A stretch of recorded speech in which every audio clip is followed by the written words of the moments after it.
I compare comedy to MMA every fucking day. How so? My comedy changed since I became a fan of MMA because there's so many aspects that go into MMA. The same way of so many aspects that go into comedy. Let's take the elephant out of the room. I've always loved you. Yeah. I've always loved you. I've had a great respect for you. You get punched in the fucking head. Not a lot of people could get punched in the head. You decided one day you didn't want to do this. You didn't want to fight no more. You didn't see it anymore. You didn't have what you had when you first started. You know, sometimes people look behind the curtain or something and it changes. Yep. You know, I hate the business of stand-up. I fucking hate the business of stand-up. I hate the business of stand-up. But I love stand-up comedy. Yeah. So I'm caught in so I figured out how to avoid all those things that I don't like from stand-up comedy, the egos and stuff like that. You got out of it. You started a podcast. It became very successful. One day I'm going through fucking Facebook and I see that fucking Brendan Schaub's doing stand-up at the store. And I go, no. I go, why is he doing this? I don't want him. You know, in my heart, I'm like, and I wasn't hating. No, but yeah. I just didn't know what you were going to go up there and talk about. Protective, man, yeah. I avoided you. Yeah, you did. I didn't say a fucking word. I can't. I don't want to be put in a position where Brendan comes up to me and asks me, what do I think? You know what I'm saying? Like, he's my brother. The other day, I fucking, you know, Ari's gone. So I called Eric and I go, Eric, do you mind if I host? Ari wrote me a letter.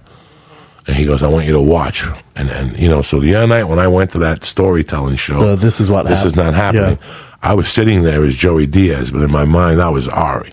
And I would go up to Ari afterward and go, what do you think of that story? And he'd go, he's talking about this. That's not a story. That's a bit, you know? And I compared. You were a little cold to me even when I came in. Oh, yeah. I knew so. I text Rogan and Brian. I'm like, dude, did I do something to Joey before this? Like weeks before. I go, God damn it. Listen, you're a fighter. You've had 30 fights, you said on stage the other night? I've had a bunch, yes. 30 fights, yeah. Okay. Amateur boxing. What if tomorrow I got my blue belt and you were happy for me, and then 2 weeks later you saw a picture of me on Twitter at the boxing gym on Sunset with my fat little gut, and all of a sudden, a month later, you saw Joey go into a smoker. Yeah. And for some reason, Joey goes 5-0. Yeah. He arm bars one guy, or Kimura's him with his weight. The other guy was a lucky punch. You know what those smokers, not everybody's ready for MMA, and for maybe sure. I'm better. I go 5-0. One day I bump into you, and I got the balls to tell you, bro, I'm quitting stand-up. I talked to Dana. He's going to give me a fight against. You're going to look at me and go, Jesus, Joey, you're a good stand-up. Why are you doing this? I get it, man. So when all this is going down, I'm like, why is this happening? I like him on the podcast. I'm sitting there, and you went on stage, and more, every fucking 2 minutes, I fell in love with you more. I thought you were going to go up there and tell a story about UFC pussy and fucking protein stinky pussy or something. It was completely different. You told a fucking very touching story of your heart and what your goals were, and you had it set up. You had the tags at the perfect place. You talked about, you know, things that I've always laughed about, like, this is why I don't go to sport games, because you got to walk in with a jersey. What if that team loses? You got to take the train all the way home in New York with a Mets shirt on like a fucking asshole. Yeah, people don't think about it. Yo, I can't imagine being on the losing end of a fight and walking out holding your stuff. They never even show it. Only once, when Aldo lost. Dana White made sure that camera was on Aldo. They had him in the bathroom crying. It's humiliating. It's humiliating. It's fucking humiliating. You describe it, and you put me there. Like, I was like, oh my God, you know, I could never fucking do this, what he did. And you went, and I left there that night blown away. Like, I went home and sat in the living room, and I said, talent is talent. I'm such an asshole for thinking that.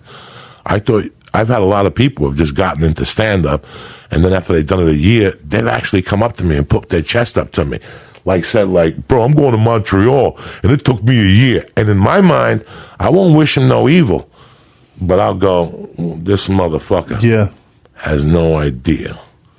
He has no idea. He's going to go up there and bomb when he sees the big lights. It's like fighting in smokers. For sure. And then I'm in Vegas, bitch. And even though I'm 5-0 and I got a great right hand, and I got a great jiu-jitsu game, my guard is tight.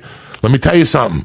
The lights, The people, that's a complete different ballgame. You know, I almost shit my pants at the Wilton Theater. I've been doing comedy 26 fucking years. I went out to the Wilton Theater. I looked up. I saw all those people. I had to stop for 2 seconds, bro. My legs went out from under me. You know what I'm saying? So when you did that the other night, I went home and I slept a couple hours. And when I woke you, I called you right in the morning. Yeah, you did. And I go, dog, what I saw last night blew me away. It gave me hope. Yeah, man. Because you told a story. You know, Ari has a big problem between a bit and a story. There's a big difference between a bit and a fucking story. Big difference. Big difference. And you saw it that night. A bit's great. You could do a bit and it's great. And it's probably true. What you're telling me, it's probably true. But it's not a story. There's connotations in your voice and different things in the story. And you have to take me. I have to see you. Yeah, man. You made me saw you on the floor. I almost fainted thinking about the booger and the red blood all on the floor while you were grobbering. Yeah. So you took me for a psychological journey, and that psychological journey was so good that it made me drive to Playa del Rey to see my brother and give him props. You're like the best, a motherfucker. Man. You're the fucking and I best. mean that from my heart. So I just wanted to draw the correlation for you. What if at 35 I get a blue belt and all of a sudden I'm walking around with tap out gear and you're like, oh, he doesn't know. No, and I get 100%, and I have to have a thick skin to it, and I expect it, to be honest. Even, you know, with Rogan, you, Callan, D'Elia, everyone, I get it, man. I get it, and there's a, you know, I don't know what to say. I was talking last night with the owner of the Comedy Store. He goes, man, you sold out La Jolla already. I went, yeah, I have no business doing that. I'm glad I did. I have no business You're doing putting out a good product. But I got to go back to the story here. 7 years ago, Rogan taped a special somewhere. And Dana White was there. It was like on a Friday night before a UFC. And I was on stage trying to be cute. I wasn't really, in those days, I would just snort coke. And I would think about, what am I going to say tonight? Like, I didn't put no effort into it. It was get up there and win. It was a 50-50. I was just a funny guy that would take a 50-50 shot. But I was on stage doing my thing. And the only thing I could see from stage, which I never look at the audience, was I saw Brendan Schaub in like row 11. And I didn't know you then. I think you had just finished The Ultimate Fighter. You were about to fight, but you weren't fighting that weekend. Mm-hmm. And I looked at your face, and you had a face, you weren't laughing, and you weren't disgusted with me. You just had a different look on. And that night on the drive home, it came back to me what that look on your face was. You were figuring it out. And I went to watch you again when you were watching Rogan. You were enthralled with it. Mm-hmm. Something was captivating you. And that made me think back to that night, what you were watching that night. You were watching us going, wow, that's pretty fucked up what they do. The same way when I watch you get in the ring against somebody, I go, that's pretty fucked up what they do. These are both arts. Yep. I don't give a fuck what anybody tells you. Yep. MMA and stand-up are both fucking arts, man. I consider you an artist just like me. And MMA, when you fight 5 or 6 times and I see the breakdown and it's Brendan going, well, you know, I'm not worried about his jiu-jitsu game because my hand is right here. That guy's going to lose because he didn't evolve between training camps. Yeah. He didn't go to a Muay Thai place and go, let me just learn Muay Thai. You know, even if I just take a kick out and learn how to distance my head, I won't be getting clipped. These guys don't grow. Mm-hmm. So from watching MMA, I learned what I had to do to grow in between training camps. You always got to be learning. Doesn't mean you have to be writing. You have to be experiencing different things, I think. Different perspectives. Different perspectives. So even though you have a great jiu-jitsu teacher in the Gracie brothers, you know what? I'm going to go hang out with Cabrinha for 3 months. Yeah. He trains Verdum. He's got to be doing fucking something right, okay? Yeah. He trains Verdum. Yeah. He's got to be doing something fucking right, okay? Yeah. Well, that's where Verdum works out. I'm not saying that he trains there. Mm-hmm. You know, if you know, I got to go back to GSP. GSP grew every time I saw him in the ring. He refused not to grow. I'm not promoting the fight with him and Bisbee. I'm just making a statement. You don't like the fight? No, I like the fight. I don't know what he's going to look like after 2 years. 4 years. 4 years. That's a big growth spurt. But what I'm saying is GSP was one guy that I was not surprised I was a champion. GSP taught me how to be a really good comic because GSP kept fucking growing. Yeah. He would stay with the Arabian dude up there in Toronto, but he would go to Henzo's. You know, he would go to that black dude in the village and kickbox. Yep, he would go to some wrestling camp. He would go to gymnastics. Yeah. You'd see him on fucking rings. What does rings have to do with kicking somebody in the fucking head? What is it hanging from rings?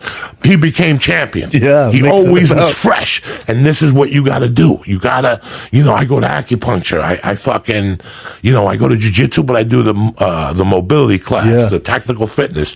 Do I look like a cop to you? Do I look like I'm going to fight to you? But you got to prepare to get old. So the tactical fitness works. You got to grow in between fights. Do you hang out with a lot of other comics? You guys bounce ideas? I'm sure they're not really. No. You know, we go through slumps. Creativity has slumps. That's why when your creativity fails, you have to go get entertained. You got to mix it up. Next time you can't write, Joey, I don't know what's going on. Shut the fuck up. Go smoke a joint. Creep into the comedy store. Don't let nobody see you. Don't even talk to nobody and sit in the back and watch 6 or 7 comics. Something that you wouldn't do. What would you do to get entertained? You put on Bellator on Friday. No. Yeah. No, that's not gonna. That's not creative. Step out. Take your wife to a play at that Gilmore fucking theater. Who gives a fuck? Yeah. Well, Joey, I don't like plays. That's not the point. Mm-hmm. The point is that you went and you experienced something else, and you're like, wow. From that experience, I could create from a different angle. That makes sense. It really does. And Paul Mooney told me that, one of the greatest writers of all time. He wrote for Richard Pryor. He wrote for Sanford and Son. I went up to him one day. I said, I'm in a slump. No worries. Mix it up. Mix it up. Go get entertained.